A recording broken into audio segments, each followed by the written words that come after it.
Hello students, आज के lecture में हम फिज़िक्स के एक ब्रांच को डिस्कस करते हैं। इस वीडियो में हम इस ब्रांच की समरी को डिस्कस करेंगे। तो नेक्स्ट वीडियो में हम मुख्तलिफ टॉपिक पर डिटेल के साथ बात करेंगे। इस ब्रांच का नाम है इलेक्ट्रोस्टैटिक्स। इलेक्ट्रोस्टैटिक्स फिज़िक्स का एक ब्रांच है जिसमें हम चार्जेस को स्टडी करते हैं इंस्टेड ऑफ रेस्ट। अगर हम इस लफ्ज़ को देखें तो ये लफ्ज़ दो अल्फाज का मजमूआ है, इलेक्ट्रो एंड स्टैटिक। इलेक्ट्रो का मतलब है कि इलेक्ट्रिसिटी और चार्ज, और स्टैटिक का मतलब है state of rest. So electrostatic is the study of charges at rest. Electrostatic is the branch of physics that deal with the study of charges when they are at rest. Charge क्या है? Charge हमारे पास किसी material की बहुत basic property है जिसकी वजह से ये फोर्स को फील करता है, एक्सपीरियंस करता है अगर इसको किसी इलेक्ट्रिक या मैग्नेटिक फील्ड के अंदर रखा जाए। Charge is the basic property of material due to which it experience a force when placed in a magnetic or electric field. Or charge is the intrinsic and basic property of a material due to which it attract or repel other charges. So charge हमारे पास एक बहुत ही basic property है, इसको हम इसी तरह define कर सकते हैं। चार्जेस हमारे पास हमेशा के लिए दो किस्म के होंगे, या चार्ज पॉजिटिव होगा या चार्ज नेगेटिव होगा, इसके अलावा कोई और चार्ज नहीं होगा। ये दोनों चार्जेस मैग्नीट्यूड में या इनकी न्यूमेरिक वैल्यू हमेशा के लिए सेम रहेगी। साइन के लिहाज से ये दोनों ऑपोजिट होंगे, पॉजिटिव और नेगेटिव। जहाँ भी ये दो चार्जेस होंगे, अगर दोनों चार्जेस पॉजिटिव होंगे तो ये एक दूसरे को रिपेल करेंगे, अगर नेगेटिव होंगे तब भी रिपेल करेंगे। ये अट्रैक्ट करेंगे एक दूसरे को हमेशा के लिए अगर ये ऑपोजिट चार्ज हो। तो दो चार्जेस हो, एक पॉजिटिव हो दूसरा नेगेटिव हो, तो ये हमेशा के लिए एक दूसरे को अट्रैक्ट करेंगे। ये एक फोर्स के साथ खुद को एक दूसरे को अट्रैक्ट करेंगे। उस फोर्स को हम कूलम लॉ से मालूम करेंगे, उसको हम कूलम फोर्स कहते हैं।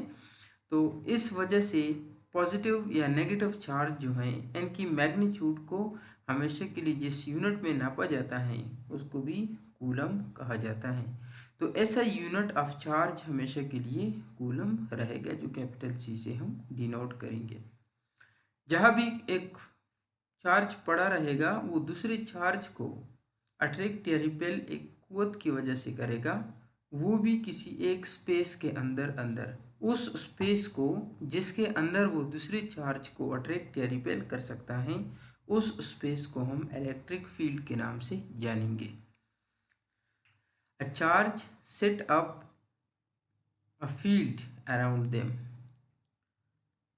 The space or a region around a charge where its effect can be felt by another charge is known as electric field. Electric field में अगर हम एक चार्ज को रखें, किसी इलेक्ट्रिक फील्ड में अगर हम एक चार्ज को रखें तो वो चार्ज जिस पाथ में मूव करेगा उस इमेजिनरी पाथ को हम लाइन ऑफ फोर्स कहेंगे। उस पाथ को हम लाइन ऑफ फोर्स कहेंगे क्योंकि इस लाइन पर फोर्स जाके इस चार्ज को लेके जाएगा। अब चार्जेस हमारे पास प्रोड्यूस कैसे होंगे? Production on the surface of conductors and insulators. Charges conductor और इंसुलेटर दोनों की सरफेस पर पैदा किए जा सकते हैं। तो दोनों के सरफेस पर दो मुख्तलिफ तरीक़ेकार से तय किया जा सकेंगे, कंडक्टर्स और इंसुलेटर्स। कंडक्टर्स हमारे पास वो मटेरियल हैं जिसमें आज़ाद चार्जेस या फ्री चार्जेस की तादाद ज़्यादा होगी, और इंसुलेटर हमारे पास वो मटेरियल हैं जिसमें फ्री चार्ज तकरीबन ना होने के बराबर होंगे। इन दोनों मटेरियल्स के सरफेसेस पर चार्ज पैदा करने के दो मुख्तलिफ तरीके हैं। अगर हम बात करें कंडक्टर्स के सरफेस पर चार्ज पैदा करने का, तो उसके लिए हम जिस तरीके को यूजुअली इस्तेमाल करते हैं उसको इंडक्शन ऑफ चार्जेस, इंडक्शन कहते हैं। इंडक्शन के मेथड पे अगर कोई चार्ज बॉडी को किसी न्यूट्रल बॉडी के करीब लाया जाए तो अगर ये चार्ज बॉडी पॉजिटिव हैं तो नेगेटिव चार्जेस इसकी साइड पे आ जाएंगे और पॉजिटिव चार्जेस दूसरी साइड पर शिफ्ट हो जाएंगे। अगर ये नेगेटिव चार्ज हैं तो इसके उलट होगा। तो जब उस बॉडी को हम किसी तीसरी बॉडी के साथ या अर्थ के साथ कनेक्ट करेंगे तो उसमें जो उस साइड पर एक्सेस ऑफ चार्जेस होंगे वो दूसरे तीसरे बॉडी में चले जाएंगे, मूव कर देंगे, जिसकी वजह से इस बॉडी में चार्जेस अनबैलेंस हो जाएंगे, या तो पॉजिटिव की तादाद बढ़ जाएगी या नेगेटिव, जिसकी वजह से ओवरऑल उस बॉडी पे चार्ज आ जाएगा।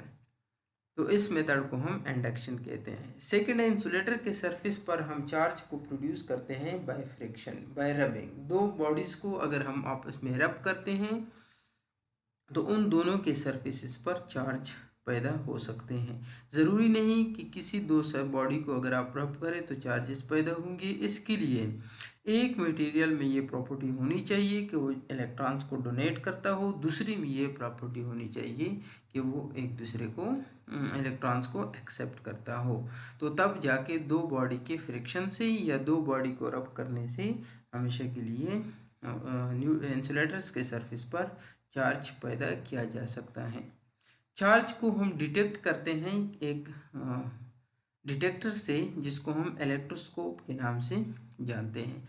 इलेक्ट्रोस्कोप हमारे पास एक डिवाइस है जो कि जब उसके करीब कोई चार्ज बॉडी को लाया जाता है या उसके साथ कांटेक्ट में लाया जाता है तो उसके लीफ पर चार्ज आ जाते हैं, जिसकी वजह से वो एक दूसरे को रिपेल करेंगे या अट्रैक्ट करेंगे या मूव करेंगे, तो जिसकी वजह से हमें पता चल सकेगा कि ये चार्ज हैं। अगर वो मटेरियल अगर ये डिटेक्टर पहले से नॉन चार्ज से चार्ज हो तो किसी भी चार्ज बॉडी को उसके साथ कांटेक्ट में लाने से उसकी मूवमेंट ऑपोजिट डायरेक्शन में होगी, जिसकी वजह से हम चार्जेस के नेचर के बारे में भी बता सकते हैं। इलेक्ट्रोस्टैटिक के हमारी ज़िंदगी में कुछ नुकसानात भी हैं। Poses hazards such as lightning, fire और एक्सप्लोजन। लाइटनिंग हम देखते हैं कि हमारे पास गरज चमक या आसमानी बिजली की वजह से थंडर्स वगैरह आते हैं, लाइटनिंग, तो ये हमारे पास इलेक्ट्रोस्टैटिक्स के हैज़र्ड्स हैं, क्योंकि वहाँ पे बादल में, क्लाउड में हमारे पास इलेक्ट्रोस्टैटिक चार्जेस आ जाते हैं, जिसकी वजह से जिसके आपस में शॉर्टनिंग से हमारे पास लाइटनिंग का इशू आता है।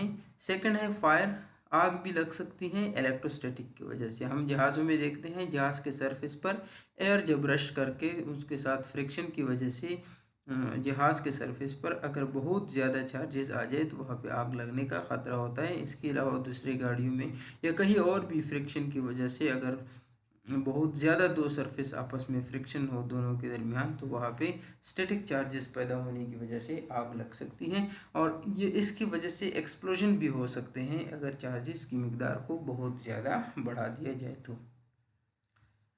इसके अलावा हमारे पास इलेक्ट्रोस्टैटिक्स की हमारी लाइफ में कुछ एप्लीकेशंस भी हैं।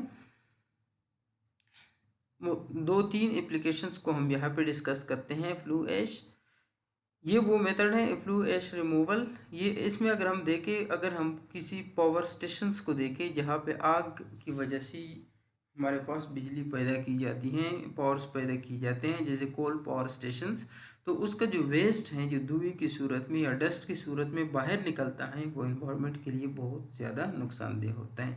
उसमें कुछ मटेरियल, कुछ पार्टिकल्स ऐसे होंगे जो कि हमारी लाइफ या ज़िंदगी के लिए बहुत ख़तरनाक हैं, तो उसको हम रिमूव करते हैं एग्जॉस्ट होने से पहले पहले।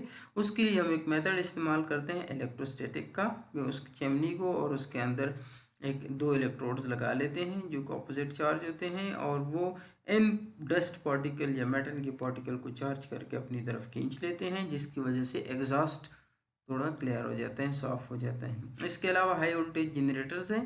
हाई वोल्टेज जनरेटर्स हमारे पास डिफरेंट हाई वोल्टेज जनरेटर्स हैं जिसकी वजह से हम मिलियंस ऑफ वोल्ट को जनरेट करते हैं या मेजर करते हैं। तो हाई वोल्टेज जनरेटर्स भी इलेक्ट्रोस्टैटिक्स की वजह से पॉसिबल हैं।